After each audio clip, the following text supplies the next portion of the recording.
If your kids are in high school, you might be starting to discuss what comes next.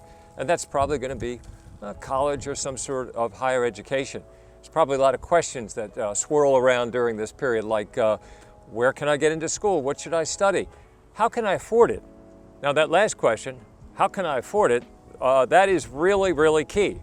And that's what this video series is all about. You've already seen the price tags for college, but let's just give a quick summation. If you're going to a private school right now, the average cost is $52,000.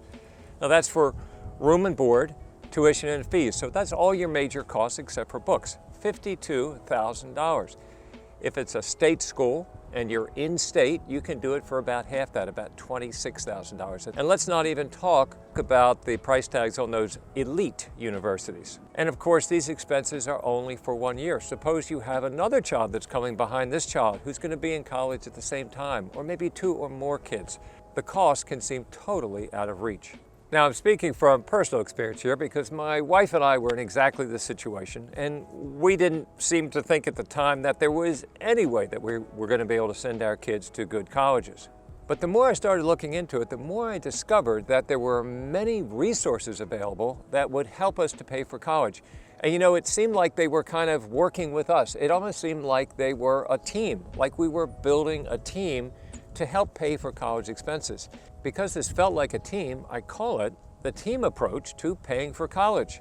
Each player, so to speak, in this team contributes something to paying for our child's college. And the good news is it wasn't hard and it worked for us. We got 2 kids through pretty expensive schools using this method.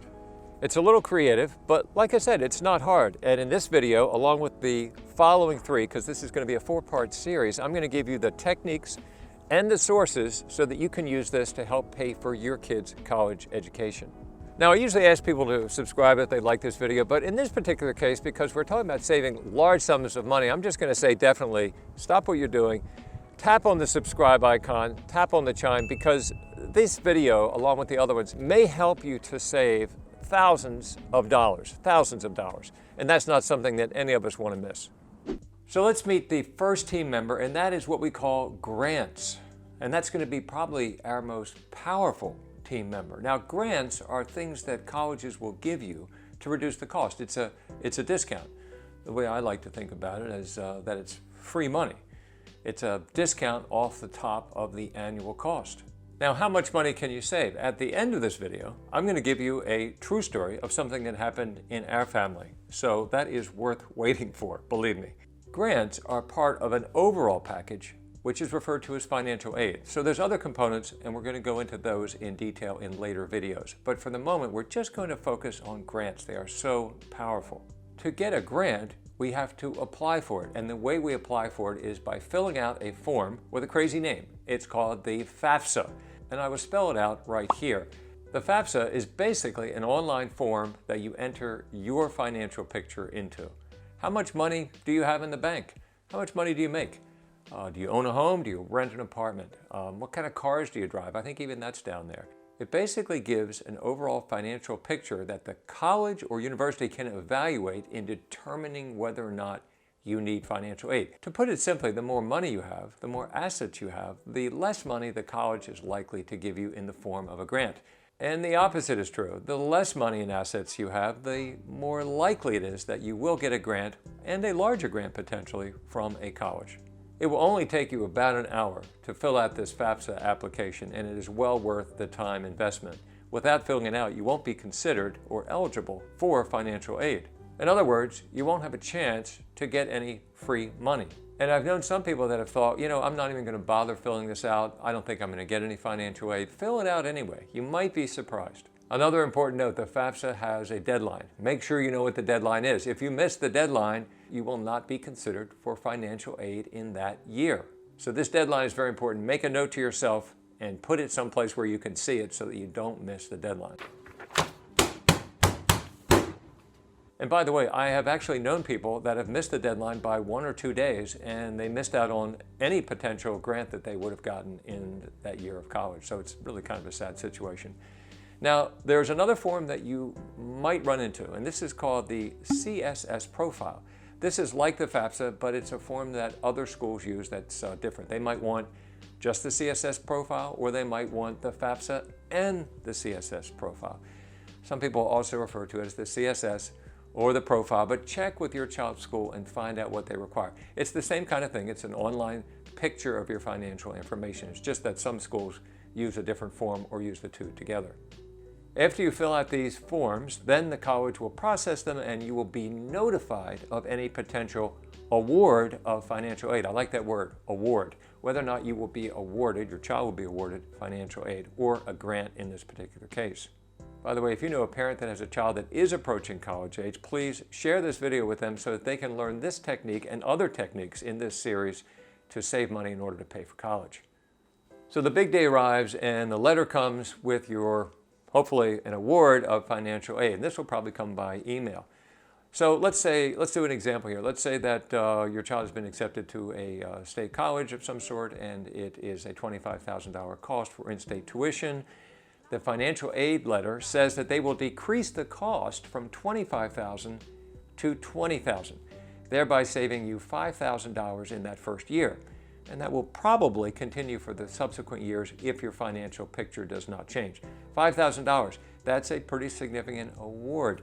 But they do get bigger, and I've known a number of kids that have gotten a full scholarship, which means the college basically paid for everything.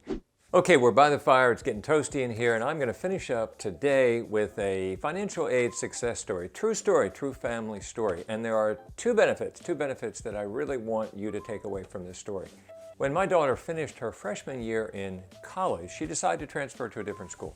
It was summertime, not the optimal time to transfer to another school. But at any rate, she did, she was successful, she got in, fantastic. But the financial aid office had some bad news for us. They said, you know what, there's no financial aid available. It's all been given out, it's summertime. It's been given out to students that applied earlier and were accepted. So don't expect to get any. But we decided to apply anyway. Didn't take much time, wasn't difficult. Let's just see what happens. Maybe we'll get something that will help. This was a very expensive school. 3 weeks go by, and my daughter gets an email from the financial aid office. It's on her laptop. We all go into a room, we're bending over, we're looking, what's in the letter, what's in the letter? Opens it up, we're not expecting anything. And as we scan down those lines as quickly as possible, did we get anything? We see that she has been granted a scholarship in the amount of $25,000. Now that just made us fall off of our chairs. We're jumping up and down. Later we're rolling on the floor. But when we settled down, we just took a look at this and we thought this school was $50,000. They've given her $25,000, basically chopping the price in half. Now in addition to that, this was for 1 year, financial aid for 1 year. She went an additional 3 years. She went an extra year because she changed her major. That's why she went an additional 3 years. So 4 years, and this award continued at $25,000 a year. That is a total of $100,000 in scholarships, $100,000 in free money. I just love that, putting those two words together, free and money. I'm telling this story because there are two key points that I want you to take away from it. Number one, if a financial aid office says to you there's no point in you applying for financial aid in your situation, you're not likely to get any, you should apply anyway. Point number two, this story simply illustrates the amount of financial aid that some students get. $25,000 is clearly a significant amount of money and is worth a little effort to go after that. So there are 3 more videos coming that are all about ways to save money, creative ways, building your team out so that you can fund your child's college education. I release a new video every Friday, and the next 3 will be on this exact subject. There's going to be some good ideas in here. And again, I will add, if you know a parent that has a child that's going to go to college or university someday, or is getting close to that age, share this video with them so that they can tap into some of these ideas. That wraps this video up. I will see you on the next one about paying for college.